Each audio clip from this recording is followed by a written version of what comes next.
Hey guys, Riv here.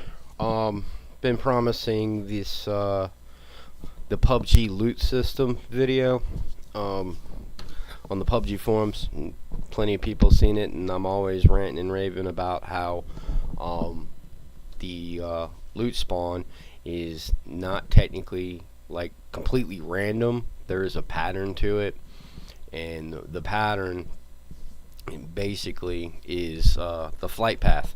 The flight path dictates the density of higher tier weapons, and when I say higher tier weapons, I mean the bad boy ARs, M416s, and so forth.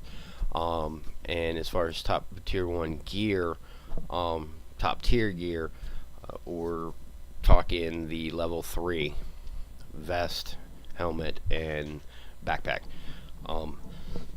Excuse me. So I've been saying it a lot, and I've been promising a video. I just now had the time to actually put this thing together. I'm gonna record it in one run. But the inventory system I've been playing with, I've had it actually done for over a month now. I just haven't had time to do anything with this. 400 hours of playing and testing is, going back and forth to certain buildings and certain spots, depending on which way the flight path was and so forth. I've stumbled upon the pattern, and I'm going to show. I did a little Photoshop run on this. Basically, the white line is the flight path. And when you bail out of bail out of the plane, and you fly perpendicularly to the flight path, the max distance that you're going to be able to fly, or basically any direction you decide you want to, do the Superman glide, max distance you do that for before the chute auto deploys on its own is 1,200 meters. That's just what I've been finding. Every run that I've done, when I'm actually really testing it, I'm zooming in on the map, finding out where the path is, finding a point in which I can jump and actually accurately count off the little 100-meter grid squares, and where the chute deploys, and at what point it deploys and whatnot. It is terrain based, so the height of the terrain will make you pop chute sooner. But if you can get in on a nice flat area, you'll go the full 1,200. But anyway, the green section here indicates 800 meters out. The orangish yellow is from 800 to 1,200. So the edge of that is your 1,200 meter mark. The green sections are where you're going to have your highest probability of getting really good gear. Like the tier 1. I'll call this the tier 1 section, and then the orange sections on each side are your tier 2. Beyond that is tier 3. Probability, 3-tiered probability. They might have more tiers to their system, but I'm just going to stick with 3. I can add more with my system and so forth. I mean, I could break this up into 1,000 tiers if I want to. But based off of what I'm seeing from my testing, for example, if I drop down in Los Leones, I have a whole bunch of buildings that I've gone through, and I've pretty much tagged them. Screenshots, video, and jotted down what I'm finding at certain points. So every building has a positions where things spawn. And those positions do not change. Whether or not that position actually spawns something and what it spawns does change, but the position of the spawning does not change. They're using a static actor placement, so a fixed position spawn system. So it's not completely world random where things are going to spawn. It's just like what's going to spawn at those points. And I'll get a little bit into that on the technical side of showing you why we use fixed points in this types of systems versus random area type hey, I want to spawn something, this one object, but I want to spawn it in a random position or location. There's ways to do both. The fixed is you have more control. The other one you don't have as much control with. And there's also the, hey, just spawn anywhere on the map kind of thing, which is pretty much a no-no. And the reasons why will be obvious when I start showing you this stuff. So, but one more detail that I need to clarify on here. Say, for example, I have this building down here south of Los Leones. Say in that building there's a spawn point for whatever. If that spawn point has never ever ever in its existence spawned an M4, it will never ever ever spawn an M4. Items that you see spawn on these different points are array based, so just think list. Here's a list of the options that you can spawn, and just think of it more or less in a tier system. Okay, if we're in a tier 1 zone, then these are the ones that we can pick through to spawn. If we're in a tier 2 zoning, then this is the list you use, and then for tier 3, this is the list, and I'll show you that in my system the way that I did it there. How many items are in your tier 1, tier 2, and tier 3 per target point is dependent on the level designer. When he goes in and he drops all these little target fixed positions out on the map, the designer chooses what spawns, what has the potential to spawn, what has a higher probability of spawning, and so forth. And you'll completely see it and understand it. What I'm also saying is that just because you're in the green area or dead center of the first play zone or dead center on the flight path, that you're going to get an M4 on it. That's not the case. If a spawn point does not have an M4 or any ARs in its optional list, then it won't spawn an AR ever, period. So there is randomization, but it's not as random or RNG as everybody likes to use that term now. It's not as RNG as most think it is. So we'll get right into the fixed position. I'm going to try and keep this as less technical as possible to keep the video short, because there is a lot of technical in this, but we're just going to push through it. If you want technical, you leave a reply. I can give you a technical on every aspect of this. I can actually fully show you how to develop your own or mock my inventory system and go from there. But anyway, when we get into spawning items, there's two things you need. You need the item that you want to spawn, and you need the location.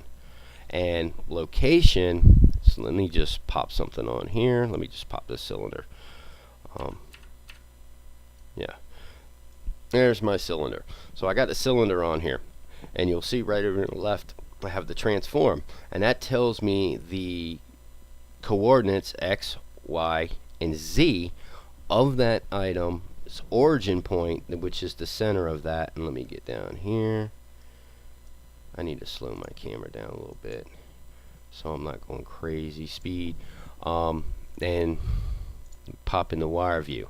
Now when you're in wire view, you can see the origin. You can get a little bit idea. The origin is dead center mass of the object. You can change the origin of a object, asset, whatever, but you're better served in the engine to just leave it where it's at. But anyway, that's where the origin is, and then that's where most line traces and everything are done for these types of things. We're going to hit the origin point, which is right here, and use that for distance calculations and so forth, and where actual actors are going to spawn. So items would spawn at the origin location, which is right here, the X, Y, and Z. If there was a rotation, we'd use the rotation and scaling.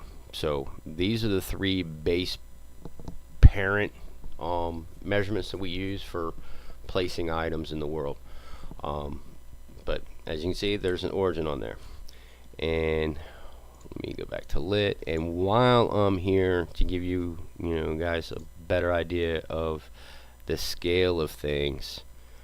Alright, here's the whole freaking thing. It's squared, so it's 1 kilometer. This is 1 kilometer squared map. Now while I'm here, that's 1 kilometer. The max distance, let me zoom that out a little bit. The max distance that we can do with a single level is 20 kilometers. Let me get that top view there. There we go. We can do 20 kilometers. Boom, boom. So the max size of a map in general that we can do in a single level, this is not counting world composition and level streaming, in a single level like this, persistent level, we can do 20 by 20, and that would just kill anybody that's developing this, but as far as the CPU and all that, but that's as big as we can get.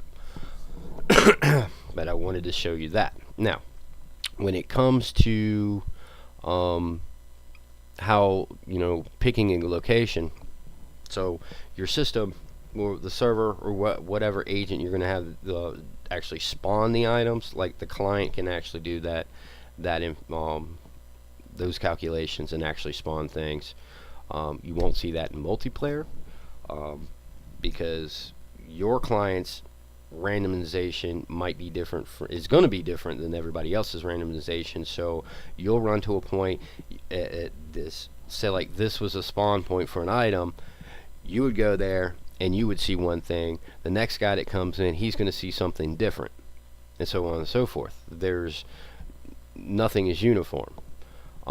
So the server does it, and it feeds you that information to you via replication, and that's how everybody sees the same damn thing. So now when you pick these areas for your, okay, boom, I have a place that I want to spawn. If I just wanted, say, to spawn it anywhere in the map, I didn't want to use the fixed location, how would I do that? Well, you would basically pick a random position in world space, which is the whole active world space for your level, and that doesn't mean get back to left, that doesn't mean like in this area. That's this area, 20 by 20. So if you just use an open area location, hey, give me a random location, server, well, it could be anywhere. And this just isn't a 2D world here. This is cubed. So you got a 20 kilometer cube that we're dealing with. 3D, 3 dimensions, X, Y, and Z. So you can't just pick a random location. So what if I don't want to use a fixed location, but I want the actual position on the ground to be random? With that, what we use is we'll use a volume, and let me just grab a volume to illustrate this. Let me get down here. This is a good spot. Let me just get a blocking volume. Blocking volume is just block. It's an invisible wall kind of thing, and it just blocks you. So if I was going to use this as like one of my spawn areas for whatever, I would scale it out to the area that I want it to be random in, and then anywhere inside of this box is where things could be spawned. It could be up in the air inside here, it could be down on the ground, it could be actually under the ground because this box goes actually under the ground. Obviously we're starting to see a problem with this method. So if you're going to use this method, what you end up having to do is you draw out your area, and if it's like on this little slanted area, I have to go in here and tilt my little work area out, and you see this side's lifted up, so I'm gonna have to adjust that a little bit, and then go back to this tool and lower it down, get it as close to the ground as possible, because the items that you spawn in here, you don't want them to be dynamic as far as like world dynamic. If it's world dynamic and you simulate physics, that means the actual shadows for that item are not baked into the map. They're not static. The items can move, so they won't. The shadow will have to be dynamic. When the client loads it, it has to load and create and generate those shadows on its own. It can't just read it from data embedded in the map, in the light map. So that's a CPU hit, massive. Especially, I mean, it's not for just one item, but as you go through the map and you collect more and more data on these items and their positions, and you start having to render them, well, that's more and more of these little stinky bastards that you have to process in that world. So one thing that you will notice in PUBG and most games where you can run around and pick up items, those items are they might be movable in the sense that you can actually pick them up, but they're not really. They're actually static meshes sitting on the ground that you can interact with, and when you go and say add it to inventory, it's just your client destroys that actor and takes possession of it. So it's basically destroying it on screen and taking possession of it, letting the server know that you took possession of it, and until you actually put it in your hands, it's just data. There's nothing to render. You drop it back down on the ground and you're looking at it, it has no collision because you don't trip or get stuck when you touch it. Like when you try to run over a health kit or something like that, it's not stopping you, it's not impeding you, so it has no collision. It also does not render a shadow. So I'll show you that option real quick, because you have these things. Just put this here. See, right now the shadow is static, and it's telling me that I need to rebuild the map because it's static. It wants to bake that shadow into the map data, so I would have to turn it and make that movable, which now makes it dynamic, totally dynamic, cast a dynamic shadow, slowest rendering. Now if I don't want it to cast a shadow, if it's a pickup item or something like that, I would go down to the lighting and uncheck cast shadow. So now it doesn't have a shadow. So now the client doesn't have to render this crap. Performance hit, or boost right there, performance boost. The other thing, there's no physics to it. The other thing, see right now it's blocking everything. You would actually turn on no collision, so there would be no collision. It would not collide with anything in your world, so you can run through it and whatnot until you decide to interact with it, pick up. It's just some random thing. So that's that. So now we're seeing a little bit of the problems with this box, with doing the volume extent. Now you would have to generate one of these or drag and drop this, scale it out for everywhere on the map that you would want to put items. So I mean, the size of the box doesn't matter as long as the item that you want to spawn there can actually fit into its volume. So we got that. Big deal. Okay, I can scale and size a few tens of thousands of these things across the map. No big deal, no big deal.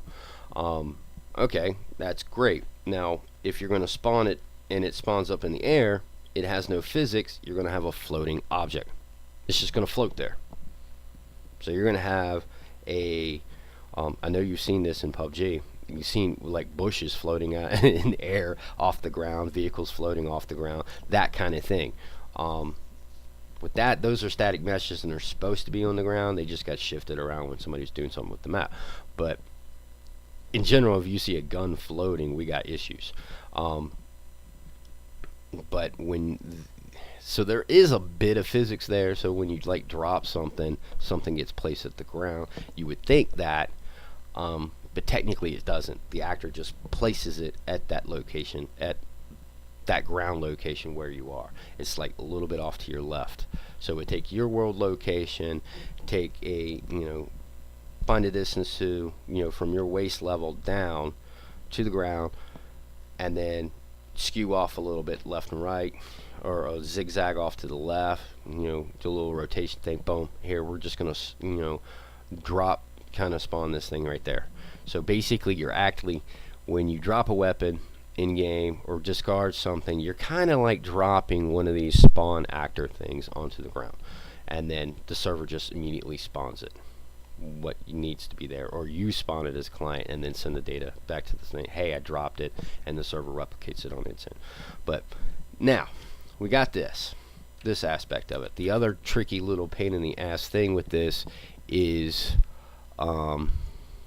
if you have an object in here, say like, well, that's kind of what. Anyway, I'm not even gonna mess with it. I'm just gonna scale it up a little bit. So I got this column here. Okay, I got a column. It's inside my little area. I don't want objects spawn, my weapons, ammo, and whatnot spawning inside that stinking column. So what do I got to do to prevent that? I have to create another custom actor that acts sort of like the little volume thingy here, as far as your extents, but it's a little bit more dynamic. It basically says to this volume, server says, okay, I'm going to spawn something. I pick a spot inside this box. It's now got to check to see if it's inside this box, so that it's not spawning inside of this one. So we got to double check, double overhead, and we got the downtime, or the time it takes for a designer to do all this garbage just to spawn a few items. So we don't use, well, it is used, this technique is used, but it's not recommended for, all the crazy amounts of stuff that we do, like in PubG. That many kinds of, or that number of spawns. So what we do is something like a target point, which is a perfect little thing for this. Boom. It's basically a target point. It just pinpoints a location. That's pretty much its own purpose. It doesn't do anything other than that. You can use this as a reference for a location. Now you can do that in a blueprint when you just get the icon idea and say, I just go blueprint. I don't want to just create a regular actor class for this. I would just go and type target and use the target point as my reference.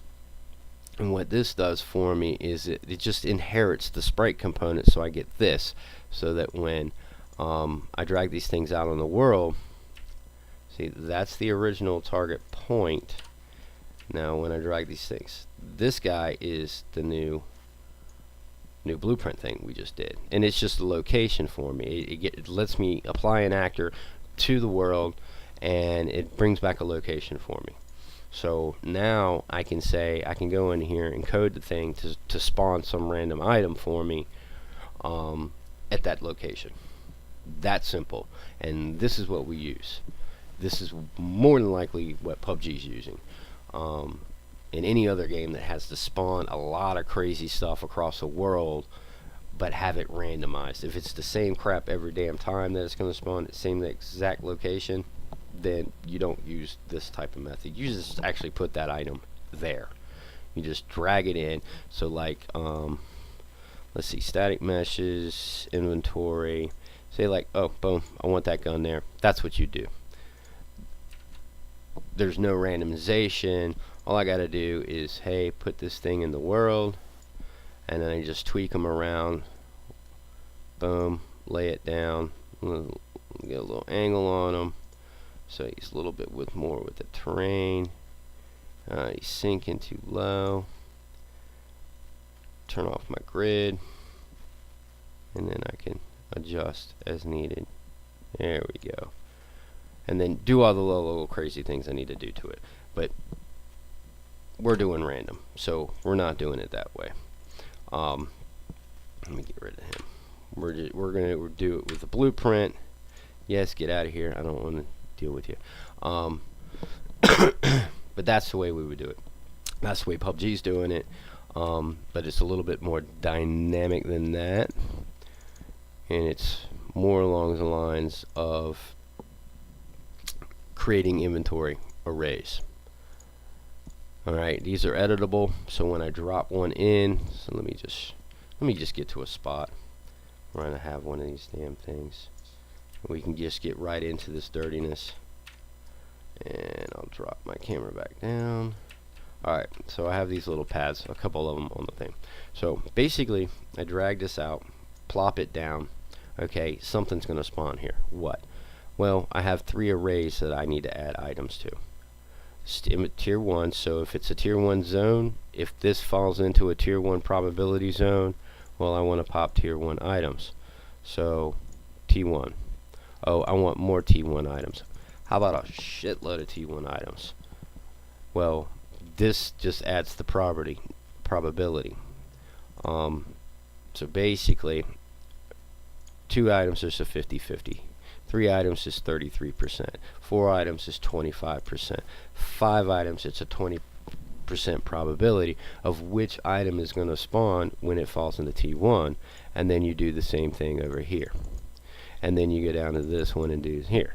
So if you really don't care what spawns in there, you just put a whole bunch of stuff and have it randomized.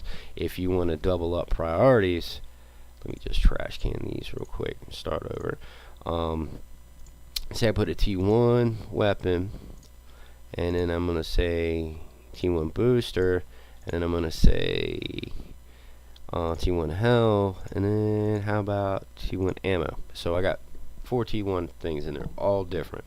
Well, say I want the booster to have a little bit more priority. I go and add another booster. So 1, 2, 3, 4, 5 each has a 20% probability of spawning. Well, the booster 1 has 40% probability at this point. Okay, for T1. Now I just said it's T2 item, so I'm just going to say weapon T2, and then I'm going to go down here. Wrong plus sign.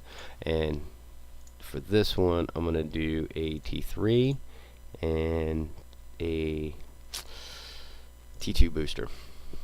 I don't have enough items to do right now. This is just demo stuff. So we're just going to leave it at that. Now I'm just going to, let me make sure I'm in simulate. I'm just going to simulate. Boom. We got a tier 1 health. Tier 1 gun. Tier 1 booster. Tier 1 booster, there's that 40%. Tier 1 health. Tier 1 gun. Tier 1 gun. Tier 1 health. Tier 1 ammo, haven't seen him. There we go. Tier 1 booster. Tier 1 gun. And so forth. I mean, you get the point here. Now, stacking items. Boom. Boom. Boom. It doesn't matter how many of these things I put together. I can put them over, you know, crunch them all up on top of each other. And actually, let me do it. Let's go here to here, delete. I can take this guy, because we already know his deal. Control C, V, V, V, V, V. So I have all these spawners sitting at the same spot, roughing out the same gear, so you're going to get a big pile of stuff. Because the way my spawner does, it only spawns 1 item per target point. Now, the real cool stuff here. The reason why this kept popping off T1 is because of the wall bounds that I have in here. See this big thing up here? That's my wall bounds. Not you. The wall bounds. It's because it's translucent. Flight path. I named it flight path, so you guys can, you know, get an understanding for it. Now, let me boost this up so I can get over here, and I'm gonna do another spawn. Bloop. Get him, and we're just gonna do the base range stuff real quick. Alright, we're getting into that 30-minute mark, so I'm gonna haul butt. I'm just gonna haul butt over here and do the same thing. Alright, spawn you. and T1, T2. I could have just had all this stuff done, but I wanted to show you how simple it is to do this as a designer, coming in and saying, hey, I need to add an item here to spawn. Well, what do you want to spawn? Well, I want it to be this for the majority of the time, but you know, see, like even when it's in a tier 2 range, I'd still want it to be a tier 1 weapon. Well, you could do that quite easy. So I got everything out with the T1, T2, T3 set up. Just the simple stuff. You could mix and match what you want. If you want something to spawn exactly, I mean, at this particular point, like if I wanted an M416 to always spawn on this, no matter what, I would make all 3 of its little things just an M416, and that's it. It's guaranteed to happen. That's how simple it is. Now, I'm gonna simulate, and you'll notice over here on the corner, let me do that again, right over here, you're going to see where it's going to give me a count. Let me just pause it, or stop it, and go into spawn item. One of the things I do in spawn item is increment the spawn count, and then send a little message out, hey, I spawned, and then whatever that number increment is, so that I know I have 1, 2, 3, 4 spawners. I've spawned 4 items. This is just a little debug thing for me. But anyway, we're gonna do this. Now the wall, now to explain the wall thing, it works just like I did it in that image below. The distance is a little bit changed. I've been tweaking around with it and playing with it. I had to, for this demo, tweak it down. I did have it at the 800, 1200 kind of setup, but just tweaked out a little bit so it's more composable. But anyway, the actor location, we get distance to wall, and where are you at, big boy? And see that this is a function for it, distance to wall kind of deal. But in the spawn item, let's go to probability. I know I pull it in there. Distance to wall, we call that function here, and it gets the distance to the wall by taking the actor and then doing a line collision, shortest distance to collision on our line trace, and we take that vector and this vector and we subtract them, and we do some hairy carry math. Let me see distance to wall. So basically you see it here. I get the actor, the wall bounce thing, pull it out. The target is the mesh itself, and then we go and we get closest point on collision, and then we get the actor, the spawn point actor. We get its point, and then with the out point of body, that's where the collision is. Now right off of here, I can take this return value, spit it off, and actually draw a dot on that wall where that line collision happens. But anyway, we take that and we subtract it from our actor location, and that gives us, we can get a vector length out of it. We convert that to meters and spit it out. So pretty straightforward right there, and there's nothing complicated about that. Anyway, that's how that works. So we get that location, and then actually I need to come back in here and go into probability. From there we can just go through a bunch of if conditionals. Hey, is it less than or equal to 400 meters? Condition applies. This is a conditional if. If true, we set it to inventory T1, whatever is on that T1, and see right there.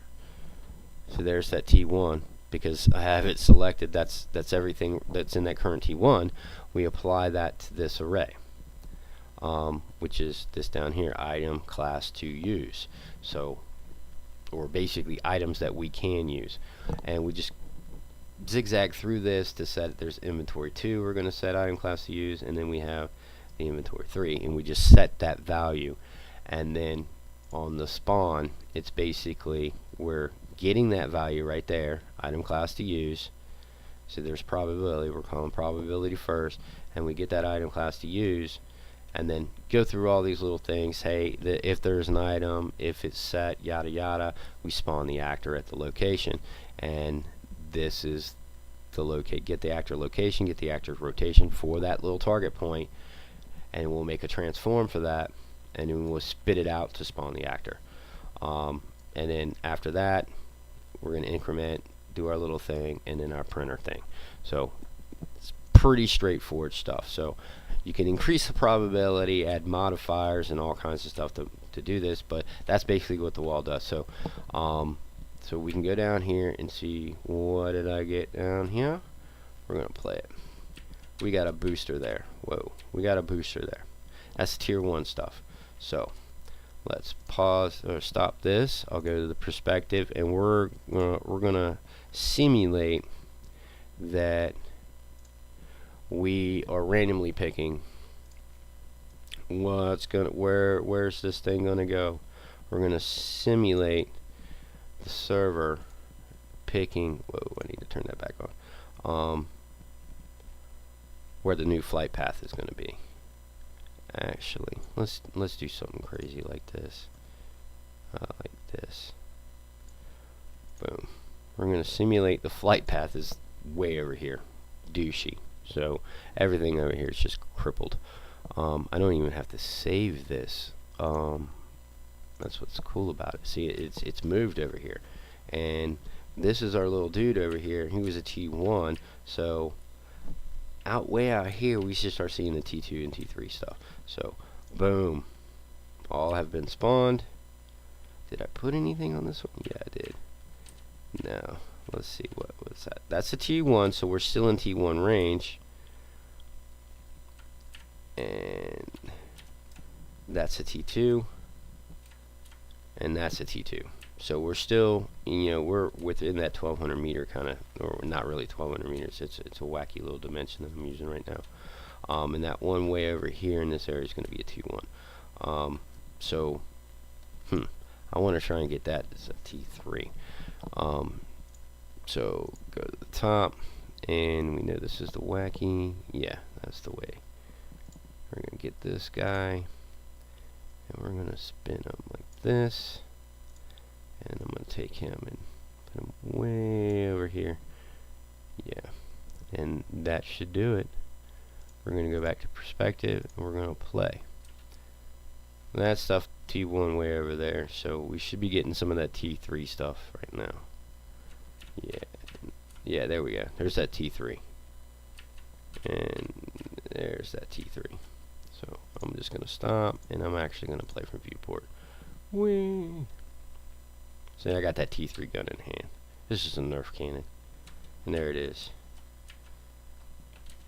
So that's the probability system. Nothing really complicated about it.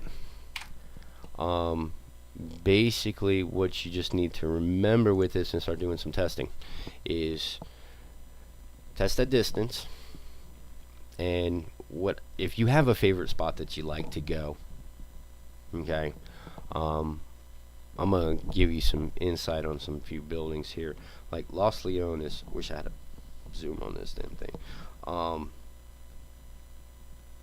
Let me actually, let me just do it like that. And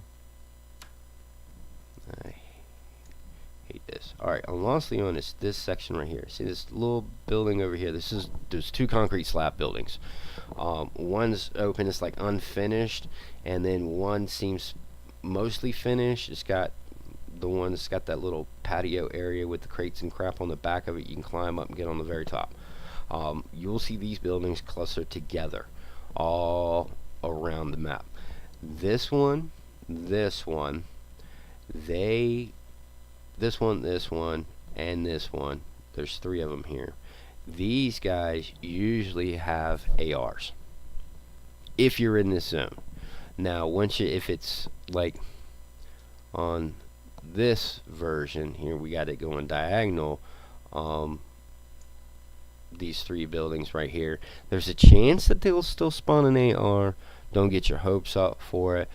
But if any place I know for a fact has ARs in there, like I've come out of here with, double M4s just hitting these 2 sections. double M4s, level 3 vest. I get over here, get a level 2 a level 3 helmet, and I go into this big brown freaking bastard building, and I'll get all kinds of craziness, SKS to go with it, grips, everything. I know this one spawns 8x, that one spawns 8x, that one spawns 8x. You can find 8x in this one. So that section right there is good loot. More and more people are starting to get it and get the idea on those. Also, this one over here is the same type of building. It's right there. There's one right here. There's one right here. There's one right here. Here. There's one up in here. There's one. You start scrolling up. Then there's one up here, and then there's one here. So I know those buildings spawn. All of those that I just pointed out, they spawn ARs. I know for a fact that they do. So you can actually hit the outskirts and not go in and pull away with an AR. But when it's like this, and let me get back down to 100%, and say like the zone is over here, don't count on ARs spawning. You'll get lucky to get the AR out of those buildings, which I know spawn ARs. Some of those buildings I've pointed out actually will spawn like 3 ARs in the same building or more. It's crazy. I've gone through there and found an M4 right when I landed on the roof, and they do spawn on the roof too. On the roof, and then once I dropped down and went in the second level, there was another AR. It was like a SCAR, and then I got down on the first floor and there's an SKS. I jump over into the other little building right next to it that's like almost part of it, and there's a car and an M16 A4, loads of ammo, loads of other crap. So there are places like right here, El Alazar, this building in here, right in that little group right there. It's that same concrete building. There's another one over here. Those concrete buildings are loot heaven. So I've found, anyway, 400 hours of testing and playing. Yeah. I don't have to drop in San Martin. I don't have to drop in Picado or any of these other little crazy places. I can bail out of the plane over here, get into here, work around in there, and I will find some AR out of all those buildings that I can work with, and then bolt back out. Vehicle placements in here kind of pattern, so there is a pattern to the vehicles as well. So learn where the vehicles spawn. That's where they always spawn. If they're going to spawn, they will spawn there. So it's a 50-50 game on what it's going to spawn. So any questions, hit me up as usual. Welcome to hit me up on Into Gaming, the Discord channel. It's in my about profile on the PubG forums, and it's listed in some of my other videos in the information there. I might post it in this one. I might not. Not into spam. But anyway, have a good one. Questions, hit me up.